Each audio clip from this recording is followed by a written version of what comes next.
This episode is brought to you by Netflix. Tomorrow night, witness the end of an era. John Cena takes center stage for his final appearance ever on Monday Night Raw.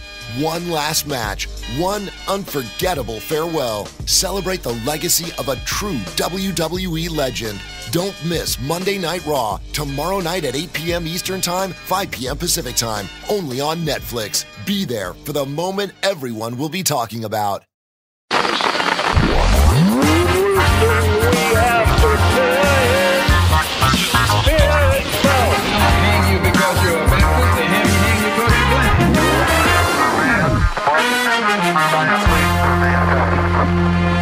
Você está ouvindo o História FM.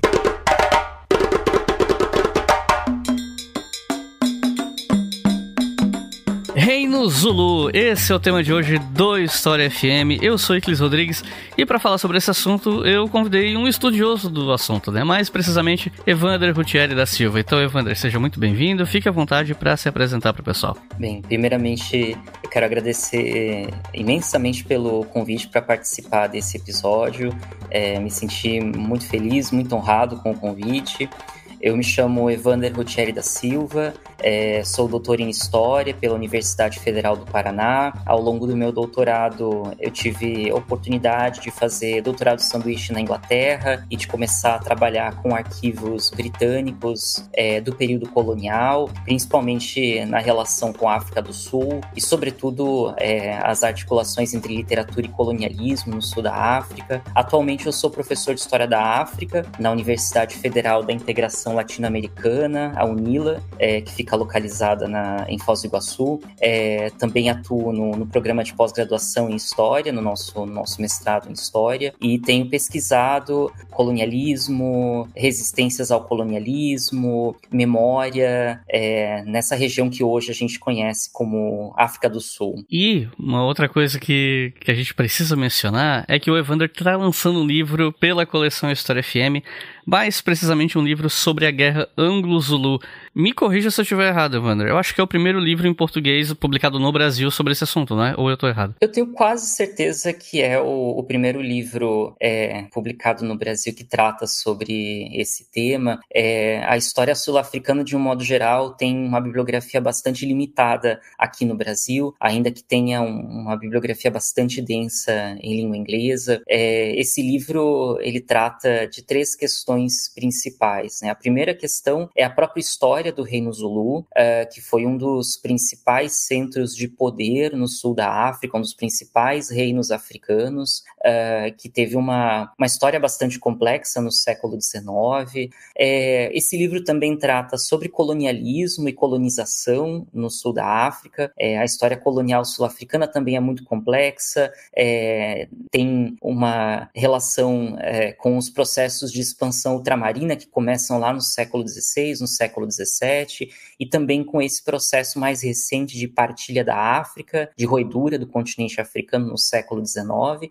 E por fim, e talvez mais importante, esse é um livro sobre a Guerra Anglo-Zulu, que foi um dos principais conflitos no continente africano da segunda metade do século XIX. É uma guerra que está localizada dentro desse contexto global de colonialismo, mas também que está diretamente vinculada a um quadro maior de resistências africanas, né, de agências, de iniciativas e de resistências africanas diante da invasão colonial. Então esse é um livro que trata sobre a Guerra Anglo-Zulu, situando ela num contexto maior da própria história do Reino Zulu, mas também num contexto maior das invasões coloniais e das resistências africanas diante do colonialismo. Então, gente, se você se interessou, o link para a compra do livro tá aqui embaixo na descrição desse episódio, beleza? Se tiver cupom de desconto, vai estar ali junto também. E agora sim, a gente vai pro episódio. Mas primeiro, eu tenho que dar um recado para vocês.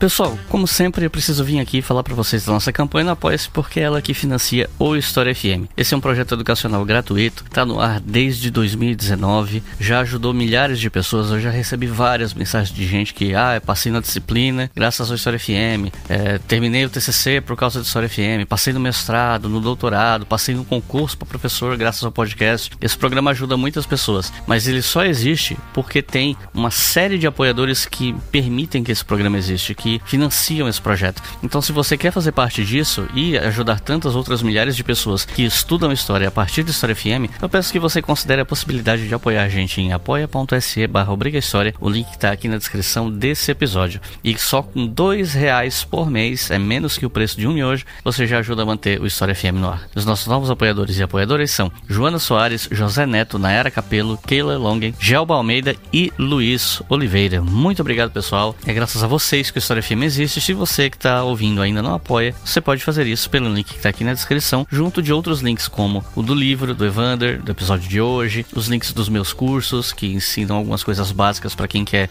se aprofundar em história. Tem o meu curso que ensina a fazer TCC. E você também pode apoiar a gente pontualmente pela chave Pix, leituraobrigahistoria@gmail.com.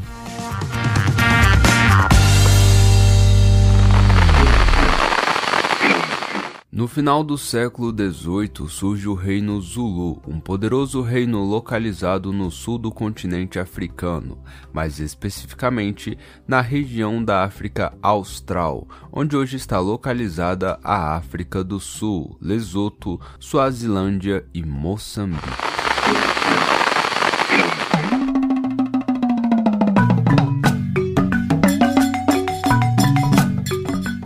Pra gente começar esse episódio, eu queria começar estabelecendo a geografia e a demografia da região que é palco dessa história sobre a qual a gente vai conversar hoje. Qual região é o local dos eventos que a gente vai conversar nesse episódio? Quais povos viviam lá, incluindo os Zulus? Eles já existiam como uma organização dos moldes que a gente vê no século XIX antes da chegada dos europeus? Como é que funcionava? Bem, essa é uma excelente questão e uma questão muito importante, principalmente para a gente pensar sobre as histórias conectadas dos Zulus, mas também de outras populações que historicamente habitam uma região que hoje se localiza próximo das fronteiras entre a África do Sul, Moçambique e Eswatini, ou seja, na costa índica do continente africano. Essa é uma região que, pelo menos nos últimos 2000 anos, foi o destino de diversas migrações de povos de língua e cultura bantu, que tiveram um longo histórico de mobilidade e migração em boa parte da África subsaariana. Tem uma historiografia muito longa, muito consolidada, que tem discutido essas migrações de povos de língua e cultura bantu na África subsaariana, que partiram da África Central Ocidental e depois foram se dispersando pelos interiores do continente africano, em várias ondas e levas migratórias, muitas vezes interagindo e entrando em conflito com outras populações. Então, os Zulus, eles são considerados como descendentes dessas migrações bantu, assim como muitas outras populações que historicamente habitam essa região que hoje conhecemos como África do Sul, como, por exemplo, os Swazi, os Xhosa, os Tswana, os Ndebele. Uma parte muito significativa da população Zulu vive hoje na África do Sul, mais especificamente numa região conhecida como KwaZulu-Natal, que é uma região atravessada por diversos rios importantes para a história dos Zulus e também de outras populações dessa região, como, por exemplo, o rio Mfolozi, o rio Tugela, o rio Mlatuzi, e que está geograficamente muito próxima do sul de Moçambique, muito próxima da Baía de Maputo, que era conhecida no período colonial como Baía de Lourenço Marques. A própria história do Reino Zulu, que vai ganhar forma nas primeiras décadas do século XIX, tem uma relação muito direta com a geografia dessa região e com as disputas pelo controle de terras de gado e, sobretudo, pelo controle do comércio com o litoral. Muito do que nós sabemos sobre as origens das populações zulus antes do século XIX, e principalmente antes da presença europeia nessa região, vem da oralidade, especialmente de genealogias de ancestrais e dos chamados isibongo, que são poemas de aclamação, é um gênero literário da oralidade transmitido entre os zulus de geração em geração. E conforme esses relatos orais, conforme essa tradição oral, os zulus originalmente formavam um pequeno conjunto de linhagens, ou seja, um pequeno conjunto de comunidades governadas por chefes locais e que estavam situadas nas proximidades de um desses rios, o rio Infolose. Eram comunidades cuja vida econômica, cuja vida social girava em torno da pecuária, principalmente do gado bovino, que tem uma importância simbólica, uma importância econômica para várias populações do sul e do sudeste da África. E os seus chefes, as suas autoridades locais, que eram também conhecidos como Nkosi ou Amakosi, no plural, esses chefes eram vistos como autoridades políticas, mas também como autoridades religiosas, principalmente pela sua mediação com os ancestrais e também pela sua relação com outras comunidades que viviam nesse entorno. Mas a história dessas linhagens zulus vai passar por uma transformação muito significativa a partir da metade do século XVIII, que é o momento em que essa região vai ser solapada por transformações econômicas, principalmente o aumento do comércio de marfim e de gado bovino com o litoral, com a Baía de Maputo, vai ser impactada por transformações sociais, especialmente o surgimento de novas organizações de guerreiros e caçadores, conhecidos como regimentos Amabuto, e também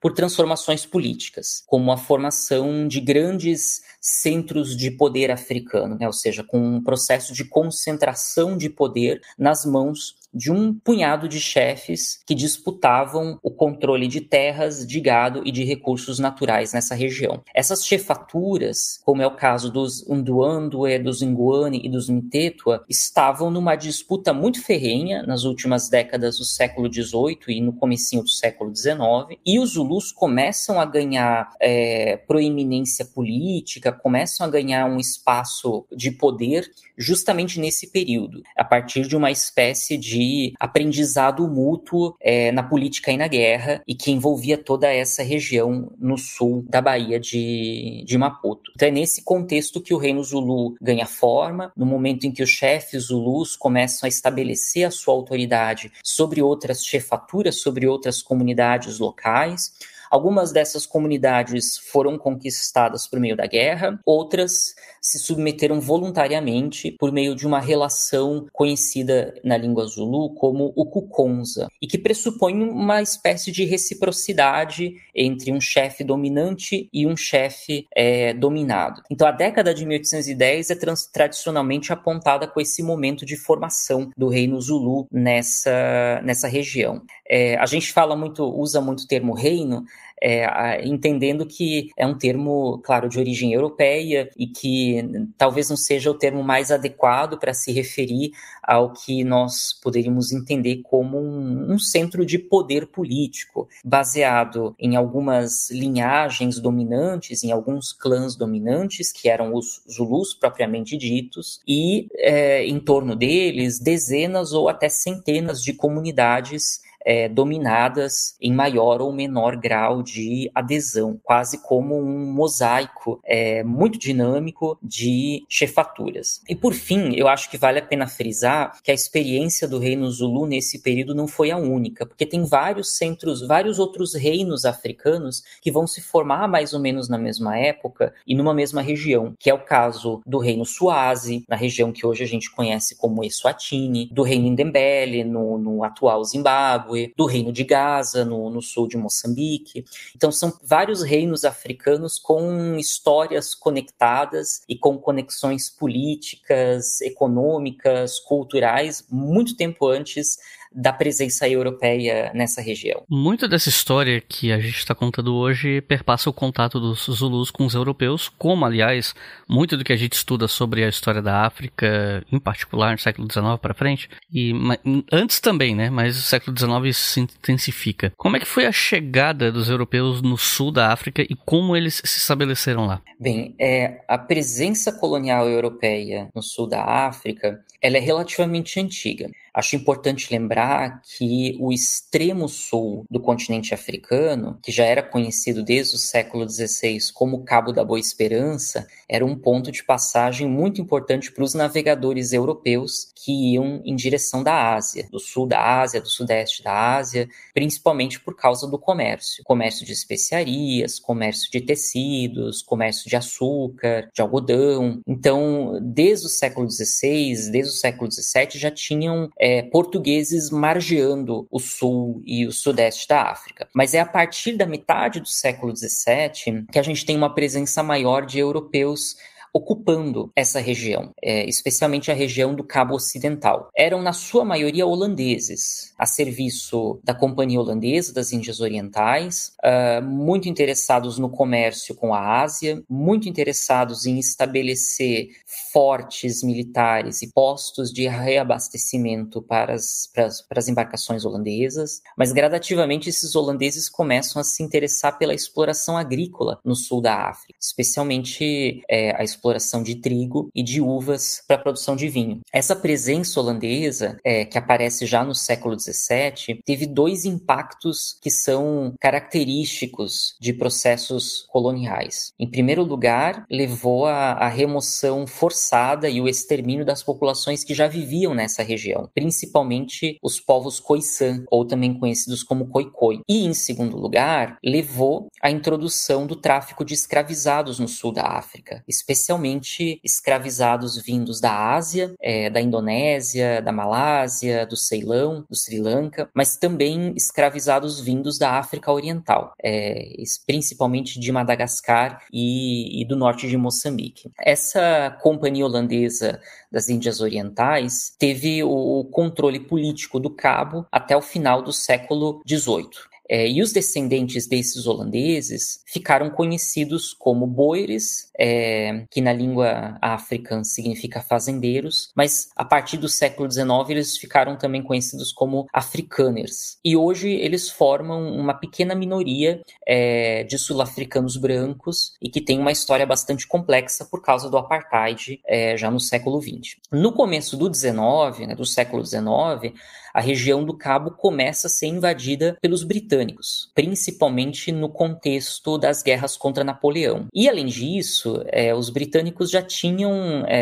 uma presença colonial na Índia, e o sul da África, portanto, continuava sendo um ponto de passagem obrigatório para chegar até a Ásia, para chegar até a Índia. E essa presença dos britânicos, a invasão britânica no começo do século XIX, vai provocar mudanças muito significativas na administração local, como, por exemplo, a proibição do tráfico de escravizados. E é nesse período também, nas primeiras décadas do XIX, que começa um processo de interiorização desses colonos europeus, ou de descendentes de europeus, que começam a migrar rumo ao interior, chegando até a região de KwaZulu-Natal, onde o Reino Zulu já estava muito bem estabelecido como um centro de poder político. Então é nesse período, das décadas de 1820, 1830 e 1840, que começam esses contatos mais expressivos entre os Zulus e os europeus, num momento em que os Zulus eram liderados pelo Chaka, o rei fundador, e depois pelo seu meio-irmão, o Dingane. Esses primeiros contatos, eles foram majoritariamente comerciais. Eram comerciantes britânicos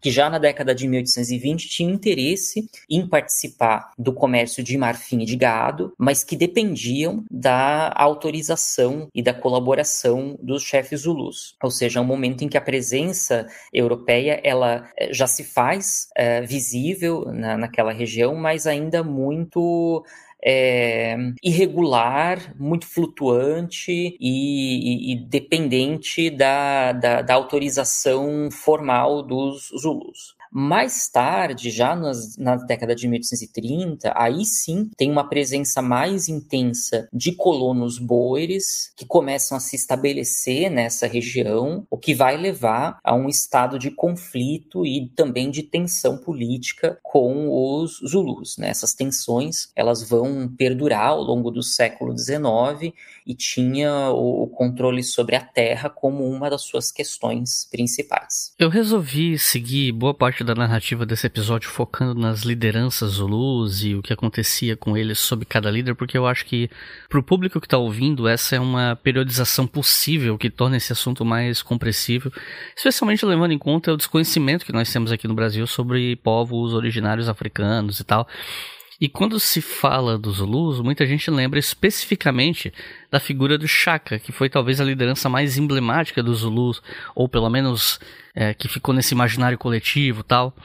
Você poderia explicar pra gente quem foi esse líder e por que, né, que ele ganhou essa proeminência? Shaka, ou Shaka, tem um lugar muito importante na história Zulu, mas mais importante ainda na memória que se construiu em torno do reino Zulu. Principalmente porque ele é um personagem histórico que foi recuperado ao longo do século XX, ao longo do século XXI, pela literatura, pelo cinema, pela televisão. Então, assim, de forma muito resumida, Shaka nasceu no final do século XVIII, por volta de 1787. Muito do que nós sabemos sobre ele vem da oralidade, das tradições orais, e também dos relatos que foram deixados por comerciantes e viajantes europeus que tomaram contato com o reino Zulu no século XIX. Shaka era um dos filhos de Senzanga Kona, que era o principal chefe Zulu no final do século XVIII. A mãe dele era uma mulher chamada Nandi, que não era Zulu, né? Ela pertencia à comunidade Elanguene, e segundo a tradição oral, ela foi forçada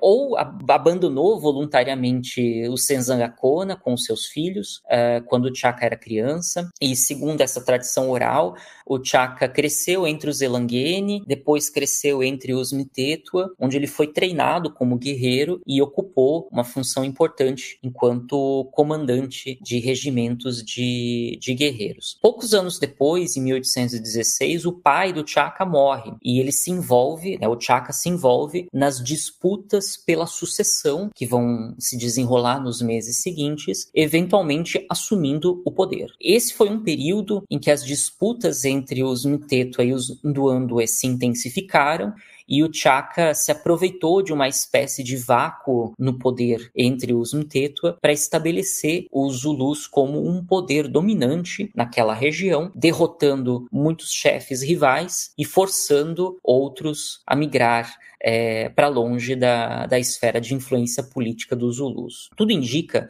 que o Shaka se utilizou de uma experiência guerreira que existia antes do seu próprio nascimento, principalmente a organização, a distribuição de guerreiros em regimentos divididos por faixas etárias, um sistema que ficou conhecido como Amabuto. Mas existem indícios de que Shaka também introduziu novas técnicas militares e que foram importantes para a construção do poder Zulu, como, por exemplo, o uso da azagaia, que é uma lança de cabo curto e de lâmina espessa e muito mais eficaz no combate corporal. Além disso, o Shaka estabeleceu uma espécie de exército regular entre os Zulus, porque até então a função guerreira era uma atividade esporádica, mas desde os tempos de Shaka, os seus guerreiros foram obrigados a servir até atingir a senioridade, que era quando eles recebiam a autorização para poder se casar e para poder estabelecer os seus próprios lares. De todo modo, convém lembrar que essa expansão política dos Zulus, que vai acontecer nos tempos de Shaka,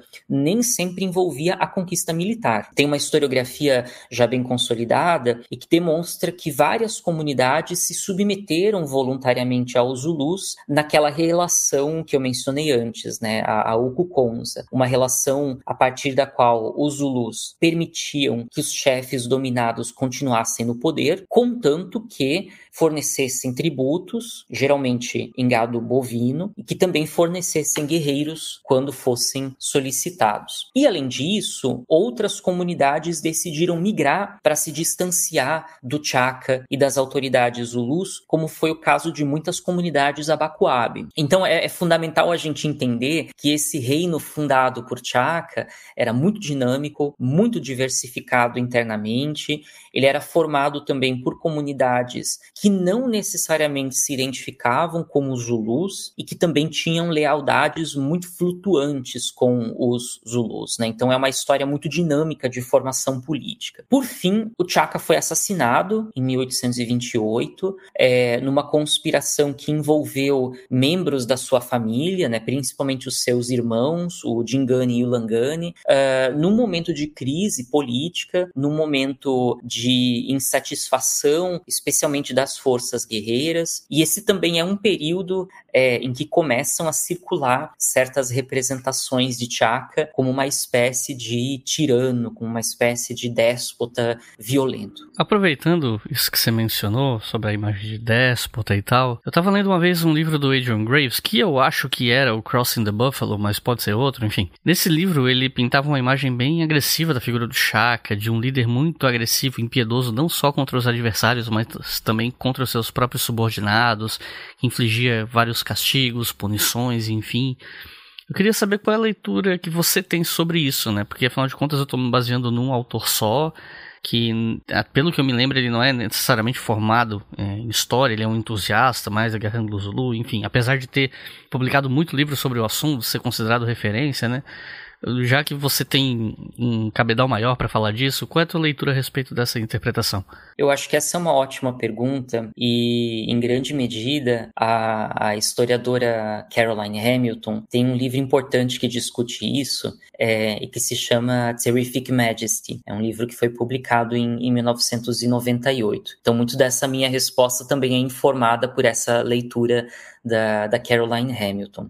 A relação do Chaka com outros chefes subordinados nunca foi necessariamente pacífica. Era uma relação bastante tensa, de pequenos e grandes poderes em equilíbrio e desequilíbrio, e que envolvia outros vínculos, às vezes, que alternavam, né? Vínculos de obediência, relações de reconhecimento mútuo, mas também vínculos de punição, principalmente em casos de descumprimento, por exemplo, na cobrança de impostos. No entanto, é preciso lembrar que desde o final da década de 1820 começam a circular representações bastante negativas de Chaka e, como eu falei, retratavam ele como um déspota, como um tirano. Uma parte dessas representações foram produzidas, disseminadas pelos comerciantes europeus, principalmente os britânicos. Esses comerciantes originalmente tinham relações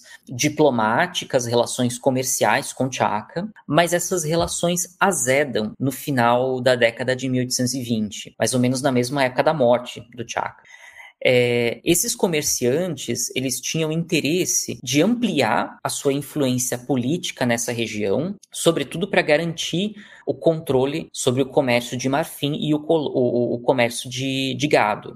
São esses comerciantes que começam a defender uma presença colonial britânica mais direta para limitar ou conter a ameaça representada pelo Chaka e pelos Zulus. Então, se você observar os relatos de viajantes e de comerciantes produzidos nesse período, produzidos na virada da década de 1820 para 1830, já aparece essa ideia de que Chaka seria um rei, um déspota, um governante violento, uma espécie de Napoleão Negro, né? Essa expressão que aparece na documentação colonial, Chaka como um Napoleão Negro. E acho importante a gente lembrar que Napoleão era inimigo dos britânicos, né? Então, chamar o Chaka de Napoleão Negro nesse contexto era uma forma também de mostrar ou de representar Chaka Chaka como uma ameaça aos domínios coloniais britânicos. Mas, ao mesmo tempo, essas representações de Chaka como um tirano também aparecem nas memórias e nos relatos produzidos por comunidades africanas, principalmente aquelas comunidades que foram conquistadas pelos Zulus ou que foram forçadas a migrar para se distanciar da autoridade dos Zulus. Eu acho que um dos principais exemplos disso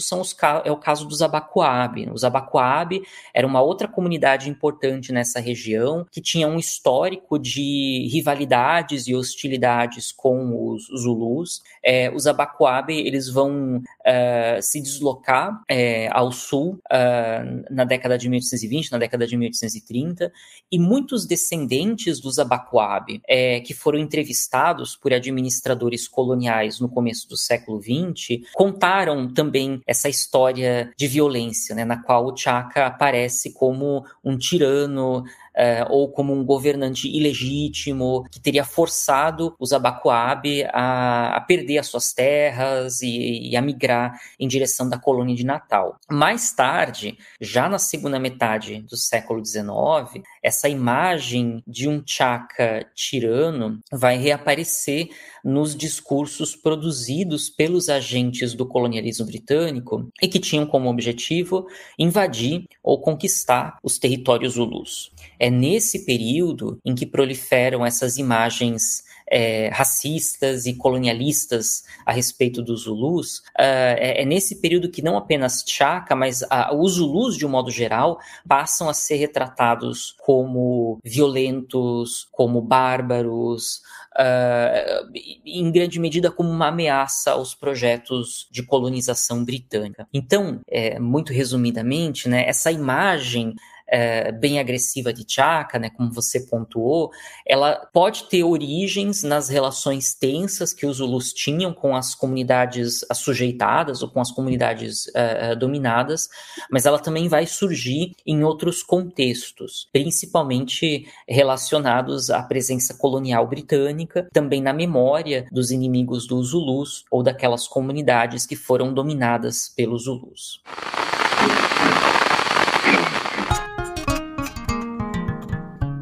A vitória que os Zulus teriam sobre os britânicos na Batalha de San Luana impressionou todo mundo por conta da diferença tecnológica entre os dois povos. E quando a gente fala de tecnologia, no História FM a gente sempre abre brecha para falar do quê? Da Insider, que é a nossa patrocinadora, que oferece tecnologia de vestuário imbatível, que te entrega roupas com muita durabilidade, que não desbota, desamassa no corpo. É um investimento de longo prazo em roupas que vão ficar com você por muito tempo. Tipo as que eu comprei há 2 anos atrás e estão novas hoje, assim, tão novas quanto elas estavam quando eu comprei. E a Insider, ela tá em pleno Black November. Então, nessa semana, se você juntar o meu cupom de 15% de desconto, que é o cupom História FM, com os descontos diários do site, você pode chegar a até 50% de desconto. E para usar esse cupom, é só acessar a Insider pelo link que tá na descrição ou usar o cupom História FM na hora de fechar a compra, se você entrar por outro link. E a partir de R$ 399 em compras, você leva brindes, tá? E na descrição tem também o link do grupo do WhatsApp da Insider, onde as promoções relâmpago chegam primeiro. Então aproveita o benefício também, beleza? E agora sim, voltando para a entrevista.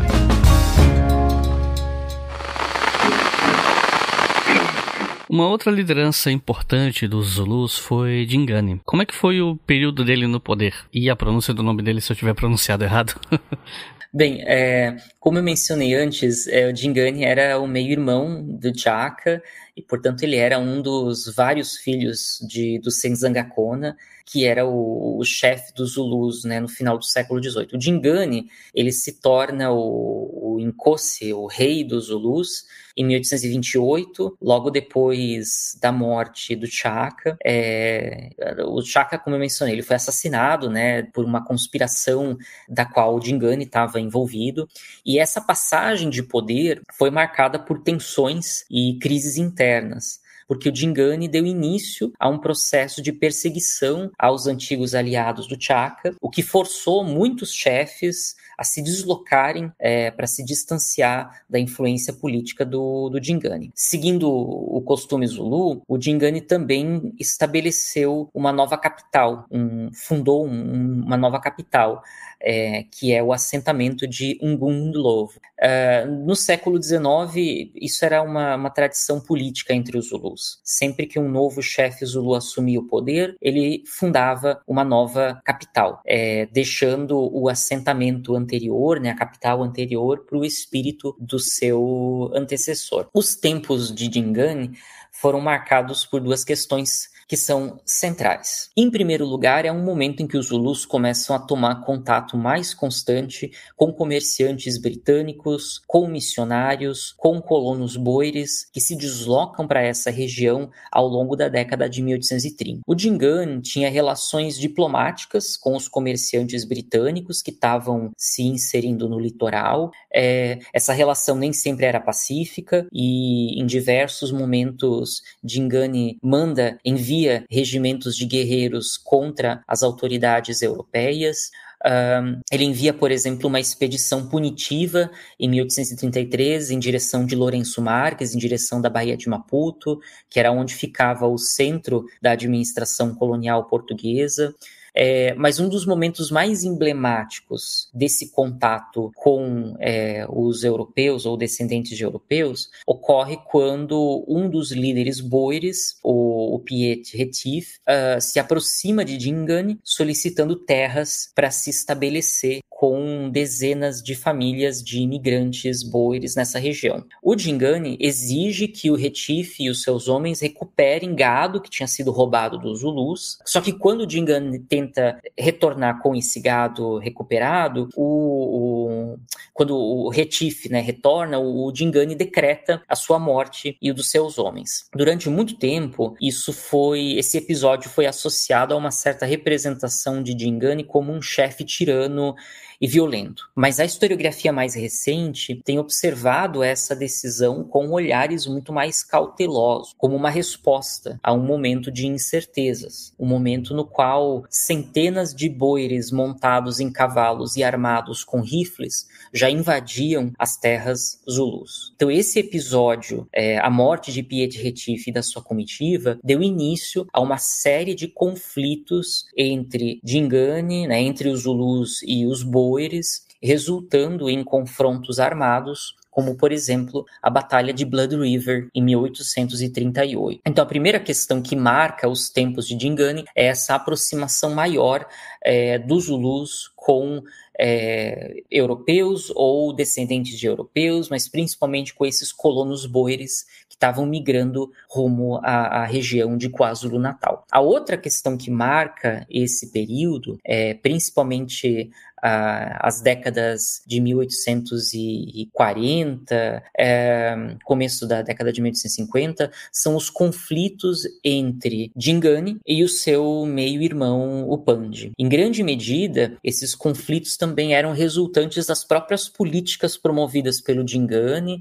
especialmente na gestão dos regimentos de guerreiros, que levou a uma espécie de insatisfação generalizada dos próprios guerreiros. O Pandi eventualmente se aproximou dos boeres, que estavam situados na região de Natal, e os boeres reconheceram ele como legítimo soberano dos Zulus e forneceram apoio militar, apoio tático. O Dingane foi forçado a fugir em 1840, num contexto já de guerra civil. Ele se refugia na região das montanhas Lubombo, onde ele é eventualmente assassinado por inimigos políticos. Uma outra liderança que teve um reino relativamente longo foi o Mpande, não sei se a pronúncia é essa, apesar de que durante parte do reinado dele, quem governou foi o filho dele, né? Eu vou deixar esse assunto do Cetewayo governando de fato para a próxima pergunta, mas antes eu queria te perguntar sobre o Mpande e a liderança dele até antes da Guerra Civil de 1856. O Pandya é uma figura bastante interessante quando se pensa nas trajetórias do Reino Zulu na metade do século XIX, principalmente nesse período entre as décadas de 1840 até o final dos anos de 1860. Ele sobe ao poder com o apoio dos boeres de Natal, mas também com o apoio de chefes zulus que já estavam muito descontentes com o seu antecessor, o Dingane. Durante muito tempo, o Ipande foi visto,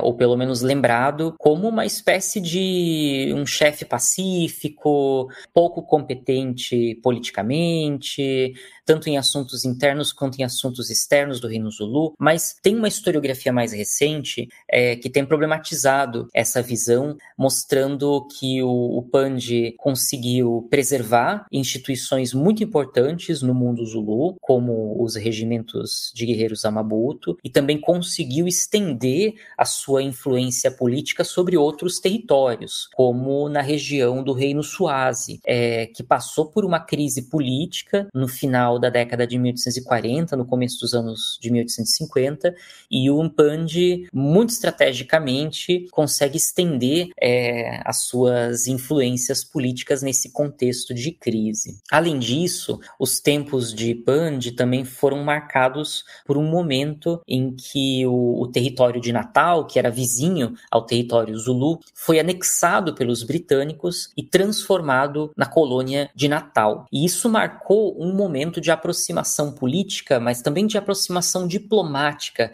entre o Reino Zulu, que era independente, e a administração da colônia de Natal. Inclusive com uma demarcação mais precisa das fronteiras, onde começavam e terminavam esses territórios, ainda que essas fronteiras fossem motivos de tensão entre todos os grupos envolvidos. E uma das marcas, da administração da colônia de Natal era uma tentativa de codificar esses costumes nativos e implementar um sistema de governo indireto sobre as populações africanas dessa região. E isso vai levar muitos administradores coloniais a se interessar pelos Zulus, para entender melhor o funcionamento político dos Zulus e, ao mesmo tempo, utilizar dessa lógica política para controlar a população nativa. Mas, de todo modo, eu acho que o ponto mais importante aqui é o fato de que o Pandya conseguiu preservar a autonomia política dos Zulus,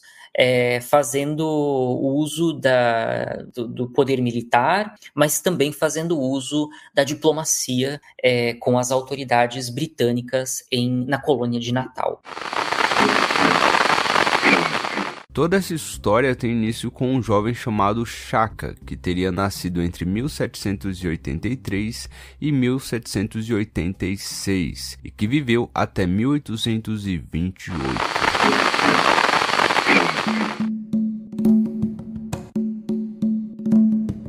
No teu livro sobre a Guerra Anglo-Zulu que a gente está publicando aqui pela coleção História FM, você fala de uma guerra civil contra o Cetshwayo em 1856. E eu tava na dúvida se primeiro eu te perguntava quem é ele ou se primeiro eu falava da Guerra Civil. Mas eu acho que dá pra misturar um pouco as duas coisas e tal. Queria te perguntar sobre que guerra foi essa, quem eram os envolvidos, por que eles estavam lutando e quem era esse rei Cetshwayo que vai ser tão importante pra gente entender depois a Guerra Anglo-Zulu e tudo mais, né? Quando o Mpande se torna o rei dos Zulus, o Inkosi Zulu, ele apresenta o Cetshwayo como o seu Inkosana, ou seja, o seu sucessor, trocando em outros termos, o seu príncipe herdeiro, porque ele era filho da sua esposa principal. Só que no começo da década de 1850, o Pandya vai redirecionar os seus favoritismos para outro filho, que era o Mbuyazi. E para evitar as rivalidades entre esses dois filhos, o Mpande realocou deslocou o Mboase e os seus seguidores para o sul do território Zulu, para a região do rio Tugela, talvez até para garantir que o Mboase tivesse apoio dos britânicos em Natal, porque o Tugela era quase que a fronteira entre o território Zulu e o território britânico. O Quechuayo, ele tinha uma forte base de apoio, principalmente dos regimentos de guerreiros e dos chefes de linhagem, que ficaram conhecidos coletivamente como os Sulto. E já no começo da década de 1850, os dois, o Quechuayo e o Mboase, se consideravam como sucessores, como herdeiros do Impande, né? O Quechuayo, porque ele era filho da esposa principal, e o Mboase, porque ele era o filho mais velho do Impande, e também porque a mãe dele tinha sido entregue pro Impande pelo Chaka, o que era visto ou entendido como um critério de senioridade. Então os dois se entendiam, por motivos diferentes, como o herdeiro legítimo do Impande. E essa rivalidade entre Quechuayo e Mboase vai desencadear a Guerra Civil em 1856, que tinha de um lado os Sulto, que eram os apoiadores do Quechuayo, e do outro lado os Iscosa, que eram os apoiadores do Mboase. Então aqui a gente está falando de dois lados de uma guerra civil que usavam símbolos e ritos para se identificar, como, por exemplo, cores diferentes nos seus escudos, diferentes nomes para os seus regimentos, né? É uma guerra que também envolvia uma dimensão simbólica de auto-identificação. Essa guerra civil entre Quechuayo e Mboase, ela culmina na Batalha de Ndondakusuka, que acontece em dezembro de 1856. Nessa batalha, o Quechuayo sai vitorioso. O Mboase é morto, os seus outros aliados foram mortos, os sobreviventes foram forçados a fugir ou migrar para a região de Natal, e logo no ano seguinte, em 1857, o Impande foi pressionado para ratificar o Quechuayo como seu herdeiro, fazendo uma espécie de acordo de cavalheiros, né? O Impande continuaria sendo a cabeça do poder Zulu, enquanto que o Quechuayo, o seu filho, seria os pés do povo Zulu, né? Ou seja, aquele responsável por tomar as decisões de caráter prático. Logo em seguida, os administradores britânicos de Natal também reconhecem o Quechuayo como príncipe herdeiro, e até o começo da década de 1870, o Pande e o Quechuayo, né, o pai e o filho, meio que dividem o poder político por meio desse acordo estabelecido entre eles. Quechuayo se torna o governante de fato na década de 1870. Você pode contar pra gente como foram esses anos de liderança dele antes e depois de ele se tornar oficialmente líder do Zulu? Então, eu acho que para entender o período em que o Quechuayo se torna, né, governante, eu acho que tem duas questões de contexto que precisam ser lembradas, né? A primeira tem uma relação direta com a história do colonialismo no sul da África, porque esse período é o período em que descobriram minas de ouro e diamantes na África do Sul. Isso vai transformar radicalmente a economia local e vai gerar uma espécie de febre do ouro e dos diamantes, né? Com migração de trabalhadores europeus, de trabalhadores asiáticos, de trabalhadores africanos que que migravam em direção das zonas de mineração. Para as elites coloniais, né, para as elites europeias ou descendentes de europeus, isso vai se desdobrar numa outra preocupação, que era manter esse fluxo constante de trabalhadores, mas ao mesmo tempo controlar a mobilidade desses trabalhadores. Então esse foi um período em que muitos homens zulus abandonaram as suas comunidades para trabalhar, às vezes temporariamente, às vezes permanentemente, nessas zonas de mineração. Do ponto de vista dos imperialistas britânicos, esse período também foi marcado por projetos de unificação territorial, né? Ou seja, de estender a influência britânica, de estender a colonização britânica sobre todo o sul da África, óbvio, para controlar as zonas de mineração e assim formar uma espécie de confederação de colônias controlada pelo Império Britânico. Então, a autonomia política do Reino Zulu, a independência do Reino Zulu, passou a ser vista como um problema para esses projetos de colonização, somado ao fato de que os territórios zulus eram pontos de origem ou pontos de passagem para muitos trabalhadores que rumavam, que migravam para a região de mineração de ouro e de diamantes. Então essa é a primeira questão que a gente tem que ter em mente quando a gente pensa os tempos de Quechua. É um momento em que a colonização europeia no sul da África vai se intensificar. Mas a segunda questão tem uma relação direta com assuntos internos do Reino Zulu. Como você mencionou, o Quechua se torna o rei dos Zulus no começo da década de 1870, logo depois da morte do pai dele, do Pandi. Ele ascende ao poder com o apoio dos Usutu, que eram os seus aliados desde a época da Guerra Civil, mas tudo parece indicar que a década de 1870 foi um momento em que cresciam as tensões entre o Quechuaio, ou seja, entre essa linhagem dominante dos Zulus e outros chefes que viam a sua autoridade restringida ou constrangida pelo Quechuaio, pela linhagem dominante do Quechuaio.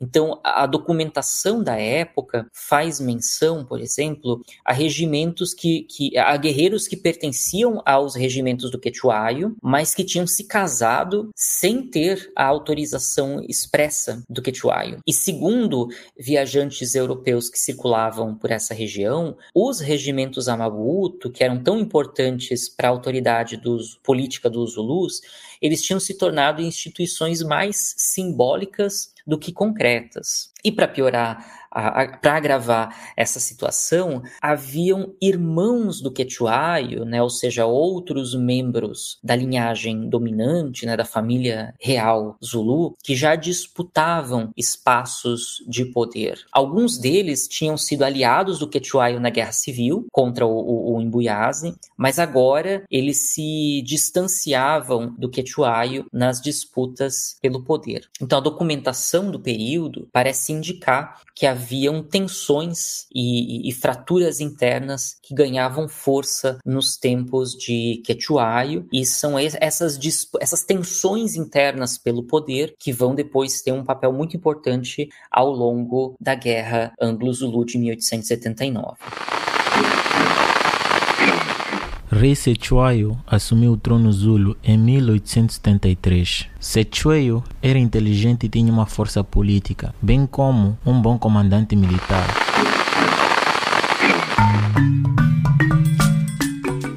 Nós já temos um episódio aqui inteiro sobre a Guerra Anglo-Zulu, mas como eu não acho justo pedir que o pessoal vá ouvir outro episódio inteiro do podcast para saber o que foi isso, eu te pergunto, quais os eventos que levaram a essa guerra? A Guerra Anglo-Zulu começa em janeiro de 79, ela faz parte de um contexto muito maior, um contexto global, marcado pelo avanço do colonialismo na África e na Ásia. Mas ela também está relacionada a questões muito mais localizadas, mais diretamente relacionadas ao sul da África. Em primeiro lugar, como eu mencionei antes, haviam projetos de unificação colonial do sul da África. Esses projetos estavam sendo mobilizados pelos britânicos, por agentes vinculados ao imperialismo britânico e que viam a independência viam a independência do Reino Zulu como uma ameaça a esses planos, como um empecilho nos projetos de unificação. Uma das figuras centrais nesses projetos foi o Bartol Frere, que era um militar, um administrador colonial e que ocupava um cargo muito importante, que era o cargo de alto comissário na África do Sul. Poucos anos antes da Guerra Zulu, da Guerra Anglo-Zulu,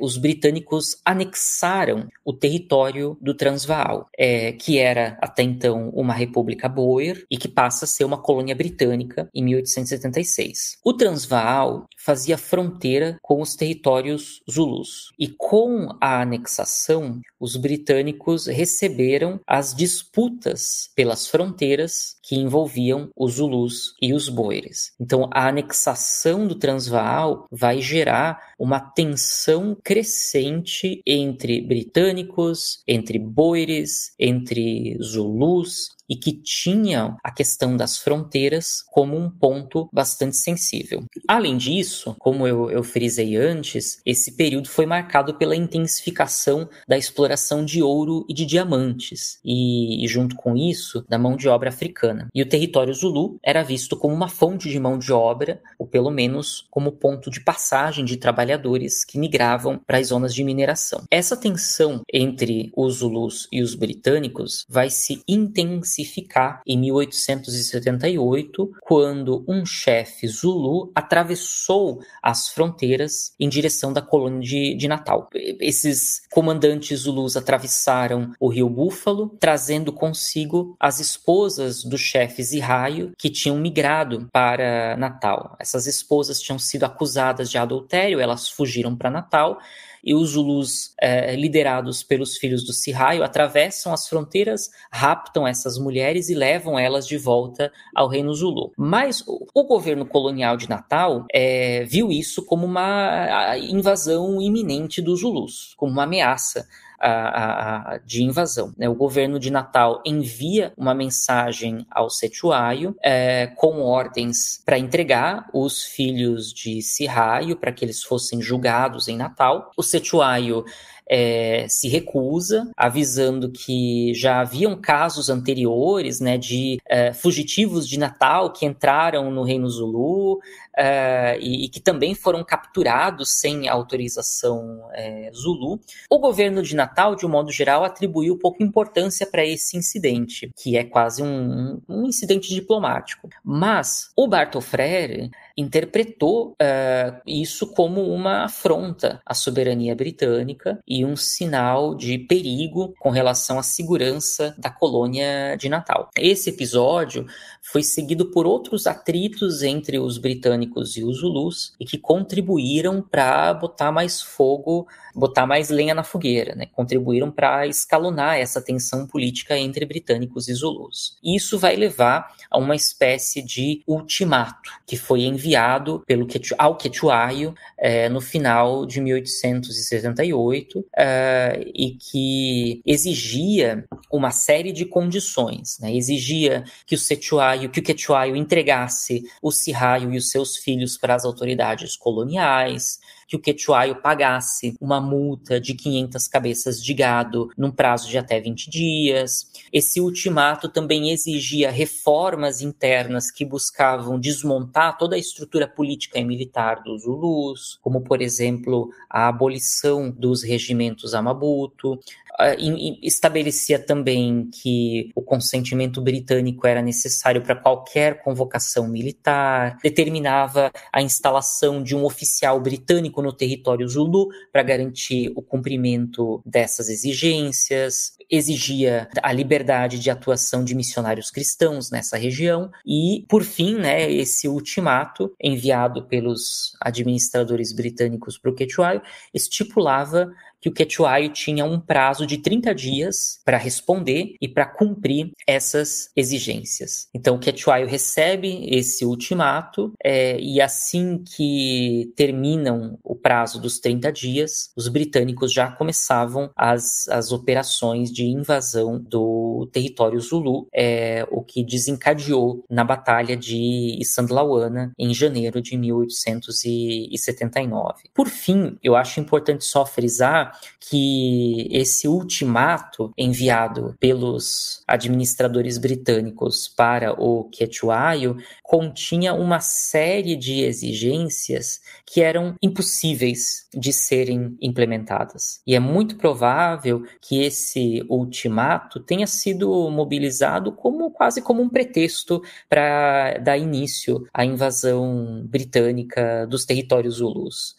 Os administradores britânicos sabiam que o Cetuaio não ia conseguir implementar essas exigências, afinal de contas elas eram uma clara violação da soberania Zulu, então esse ultimato tem sido visto pela historiografia quase como uma justificativa dos britânicos para dar início à invasão militar do território Zulu. As principais batalhas dessa guerra foram as duas primeiras, em Isandlwana e Rorke's Drift, e a Batalha de Ulundi, que teria sido a última e tal. Você pode explicar como é que foram essas batalhas? Isand Lawana e Rorke's Drift fizeram parte do que nós poderíamos chamar de uma primeira fase da Guerra Anglo-Zulu em janeiro de 1879. Isand Lawana foi lembrada pelos britânicos durante muito tempo como uma espécie de mancha na sua história militar, porque afinal de contas as tropas britânicas foram derrotadas pelos Zulus nesse conflito. Os britânicos estavam armados com rifles, com bocas de fogo, os Zulus armados com azagaias e escudos, que é muito tradicional nas experiências guerreiras dos Zulus, mas também com rifles e outras armas de fogo que foram acumuladas ao longo do tempo, principalmente em troca do trabalho nas minas e nas fazendas. Os Zulus tinham uma certa desvantagem bélica, porque afinal de contas as armas Zulus eram modelos mais antigos. No entanto, os guerreiros de Cetshwayo tinham uma vantagem numérica, que a gente está falando de mais ou menos 20 mil guerreiros Zulus contra cerca de 1.800 guerreiros, soldados britânicos e auxiliares nativos. Os Zulus silenciosamente cercaram os britânicos por trás, dando início aos ataques quando foram descobertos pelos britânicos. Nessa batalha, os Zulus adotaram uma formação de batalha muito tradicional, que era conhecida como Izimpondo Zankomo, que significa os chifres da besta, né? Ou seja, os guerreiros Zulus se organizavam, se distribuíam de forma muito semelhante aos cornos de um búfalo, aos chifres de um búfalo, com 2 contingentes na lateral, né, como se fossem os chifres, e um contingente, 1 ou 2 contingentes centrais, representando a cabeça e a virilha do búfalo. No final, existem estimativas de que mais ou menos 1.300 soldados britânicos foram mortos na batalha, além de tropas de Natal e auxiliares africanos que também foram mortos nesse conflito. Não existem dados concretos sobre os mortos no lado Zulu, mas existem estimativas de que aproximadamente 1.000 guerreiros Zulus tenham sido mortos em combate. Então a Batalha de Isand Lawana, que inaugura a Guerra Anglo-Zulu, ela é lembrada como uma grande derrota para os britânicos e uma grande vitória para os Zulus. Poucas horas depois da Batalha de Isand Lawana, as forças Zulus e as forças britânicas voltam a se enfrentar naquilo que ficou conhecido como Rorke's Drift. A região de Rorke's Drift, ela abrigava uma estação missionária, ela também tinha sido utilizada para atividades comerciais, porque ela ficava localizada na fronteira entre a colônia de Natal e o Reino Zulu. Muito rapidamente começam a circular notícias de Isand Lawana, muito rapidamente os oficiais britânicos começam a organizar os sistemas de defesa do lugar. Então, quando os guerreiros Zulus chegam até Rorke's Drift, os britânicos já estavam esperando, né? Já estavam bem preparados, ou pelo menos com as suas defesas bem articuladas. Essa batalha foi uma batalha que acontece entre os dias 22 e 23 de janeiro, né? Ou seja, no período noturno, o que não era muito comum para os Zulus e que talvez tenha contribuído para a derrota Zulu na Batalha de Rorke's Drift, que foi uma batalha relativamente pequena, quando a gente compara com Isand Lawana, mas ela teve um grande destaque no imaginário colonial britânico, porque foi quase pelo contraste com a derrota em Isand Lawana. Rorke's Drift foi idealizada pelos britânicos como um episódio de bravura ou de resistência britânica diante das forças inimigas. E, além disso, diversos soldados britânicos foram depois condecorados pelos atos de bravura na Batalha de Rorke's Drift. Para os Zulus, a Batalha de Rorke's Drift teve um impacto bastante significativo porque ela praticamente esfacelou as táticas mobilizadas tradicionalmente pelos Zulus, que eram baseadas em ataques rápidos e coordenados, né? A Batalha de Rorke's Drift se alastrou durante toda a madrugada do dia 23 de janeiro, o que não era algo familiar à experiência guerreira dos Zulus. Depois de Rorke's Drift, teve um momento de recuo nas hostilidades.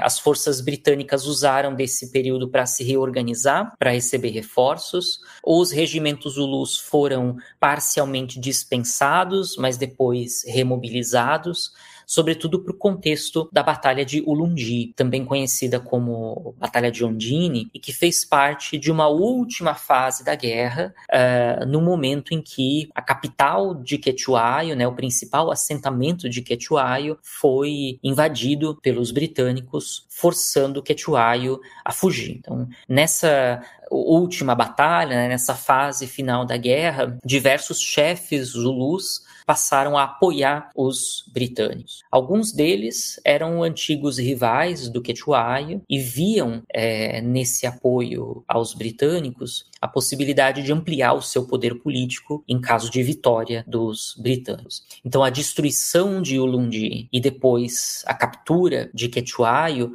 vai marcar o final da guerra Anglo-Zulu e também um momento de consolidação da presença britânica, da presença colonial britânica na região da Zululândia, na região do antigo Reino Zulu. E depois que a guerra acabou, o que aconteceu com os Zulus e o Quechuayo?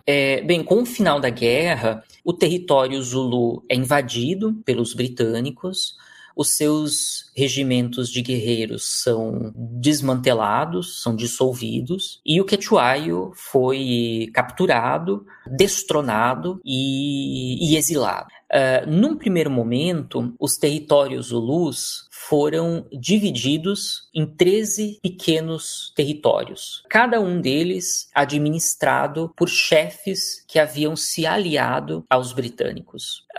E isso rapidamente vai escalonar numa guerra civil entre essas chefaturas Zulus, levando à anexação do território Zulu no final da década de 1880, quando essa região é anexada à colônia de Natal. Com relação ao Quechuayo, ele foi preso pelas tropas coloniais, ele é exilado na colônia do Cabo, ele passa um período de prisão domiciliar, digamos assim. Poucos anos depois, ele consegue uma autorização para ir à Inglaterra e tentar apelar para o governo britânico para ele ser restituído ao poder. Apelar ao parlamento, né, apelar à própria Rainha Vitória. Eventualmente, o Quechuayo é designado para governar uma parte do território Zulu, mas isso vai colocar ele em confronto com os outros chefes Zulus, e, sobretudo aqueles que tinham se aliado aos britânicos. Então, isso vai levar a uma guerra civil, outra guerra civil na década de 1880, entre o Quechuayo e esses outros chefes, o que vai culminar no assassinato do Quechuayo em 1884. Então, esse período teve impactos políticos, principalmente porque foi o momento em que os Zulus perderam a sua autonomia política, o Reino Zulu deixa de existir e a região passa a ser incorporada aos sistemas de governo colonial, mas também teve impactos sociais e econômicos, porque afinal de contas, os regimentos de guerreiros foram dissolvidos e muitos desses guerreiros foram forçadamente transformados em operários ou trabalhadores nas minas e nas fazendas. E além disso, vários impostos e taxas coloniais começam a ser estabelecidas pelo governo colonial nos territórios Zulus, já no final do século XIX, mas sobretudo ao longo do século XX. E aí eu queria te perguntar justamente sobre o século XX, né? Sobre o que a gente pode falar sobre os Zulus nesse século. Eu pergunto isso porque esse povo ele não deixa de existir, mas quando chega no século XX, talvez por conta da derrota contra os britânicos e tal, a gente não vê tanta coisa sobre eles. E quando a gente pensa, né, no sul da África, no século XX, o foco costuma ser o apartheid na África do Sul. Então, embora eu saiba que essa pergunta está exigindo um recorte muito longo, né, eu queria te pedir um resumo básico mesmo de como os Zulus sobrevivem, como eles estão hoje, o quão integrados eles estão socialmente, levando em conta justamente o impacto do apartheid no sul da África. De fato, é um tema bastante complexo, né? Assim como outras populações sul-africanas, os Zulus também foram impactados pelo regime de segregação racial, pelo regime de apartheid, inclusive com a criação de um Bantustão na década de 1870, que foi o Bantustão de KwaZulu, a partir do qual os Zulus perderam a sua cidadania sul-africana e passaram a ser vinculados a esse território, né, a esse Bantustão. Esse foi um processo que envolveu também a remoção forçada de milhares de Zulus que viviam fora de KwaZulu e que foram removidos para uma região que tinha, enfim, terras de péssima qualidade. No final do período do apartheid, ou seja, final dos anos 80, começo da década de 1990, existem estimativas de que aproximadamente 5,2 milhões de pessoas Zulus viviam em KwaZulu, nesse Bantustão, e mais ou menos 2 milhões de Zulus viviam em outras partes da África do Sul. Então, respondendo, né, a primeira questão, né, no século XX foi um período em que o apartheid também impacta, também segrega os Zulus na África do Sul. Mas o século XX também foi marcado pelo surgimento de organizações políticas, de grupos políticos vinculados aos Zulus, como é o caso do Inkatha, que foi uma organização nacionalista que surgiu no período entre guerras e que depois deu origem ao Inkatha Freedom Party, na década de 1970, que hoje é um partido político conservador e muito vinculado a uma certa ideia de nação Zulu associada aos reis Zulus do passado e também do presente. Os Zulus continuam tendo reis, né, ou seja, autoridades tradicionais, que ainda têm funções simbólicas, que têm funções cerimoniais, que têm alguma influência política, que também recebem apoio financeiro do governo sul-africano, desse governo sul-africano pós-apartheid. O atual rei dos Zulus é o Misizulu Singobile, que foi designado como rei da nação Zulu em 2021, que foi coroado no ano seguinte. Então, atualmente, os Zulus formam um dos maiores grupos étnico-linguísticos da África do Sul. A língua Zulu é um dos idiomas oficiais da África do Sul. Ela é falada por aproximadamente 14 milhões de pessoas. É a segunda língua para outros milhões de sul-africanos. E a maior parte dos Zulus, né, como eu mencionei no início, eles vivem nessa região de KwaZulu-Natal, que é o lado índico da África do Sul, muito próximo das fronteiras com Moçambique. No entanto, a Grã-Bretanha viu claramente um homem Zulu independente e forte como uma ameaça ao seu domínio na região. Logo, os britânicos começaram uma campanha para desacreditar em Cetshwayo e justificar a intervenção em seu reino.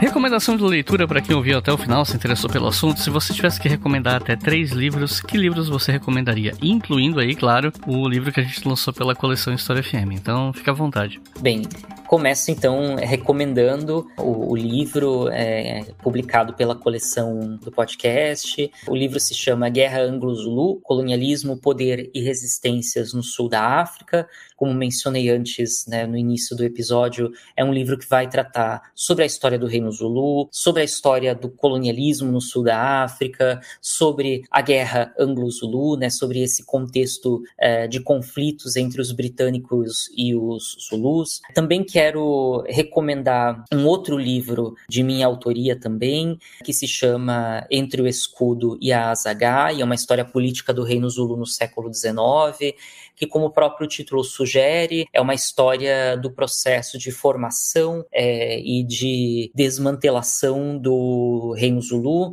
ao longo do século XIX e no começo do século XX. Trata também de alguns temas transversais e que são importantes para entender a Guerra Anglo-Zulu, como colonialismo, relações entre Zulus e europeus no sul da África. E, por fim e por último, mas talvez não menos importante, quero também recomendar o livro da Caroline Hamilton, que eu mencionei anteriormente no episódio, e que se chama Terrific Majesty, The Powers of Shaka Zulu and the Limits of Historical Invention. É um trabalho mais acadêmico, mais historiográfico, infelizmente sem tradução para o português, sem edição brasileira, mas é um livro onde a Caroline Hamilton discute essa memória do rei Shaka, né? O modo como que no século XIX e ao longo do século XX se construíram diferentes discursos, diferentes imagens, diferentes representações sobre esse personagem histórico que é tão importante para a história do Reino Zulu no século XIX.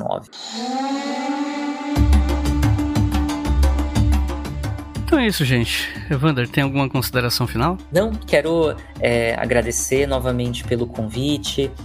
Fiquei muito feliz, muito honrado. São oportunidades muito importantes da gente conversar sobre a história da África e principalmente sobre temas não muito discutidos, não muito estudados aqui no Brasil. A África do Sul e o Brasil têm conexões políticas, têm conexões econômicas, têm conexões diplomáticas, e por isso eu acho que é importante a gente também conhecer um pouco mais da história da África do Sul. Então é isso, gente. Muito obrigado por ter ouvido até o final. Me segue lá no Instagram, @IcleusRodrigues. Eu tô tentando achar um meio termo entre divulgar minhas coisas e ser um ser humano normal na rede social, porque essa coisa de ser blogueiro de si mesmo já me encheu o saco. E claro, não se esqueçam de apoiar o nosso trabalho em apoia.se/obrigahistoria. Os links para todas as coisas aí, curso, o livro do Evander e tudo mais, estão aqui na descrição desse episódio. Então é isso, muito obrigado e até a próxima.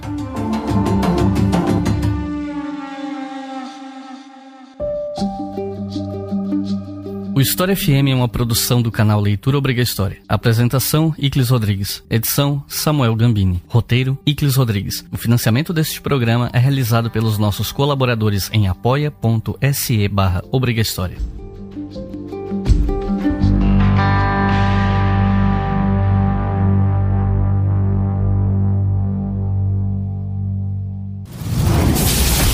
Esse podcast foi editado por Samuel Gambini. SamuelGambiniAudio.com. Hey, Ryan Reynolds here. Wishing you a very happy half-off holiday, because right now Mint Mobile is offering you the gift of 50% off unlimited. To be clear, that's half price, not half the service. And Mint is still premium, unlimited wireless for a great price. So, that means a half day, yeah? Give it a try at mintmobile.com/switch.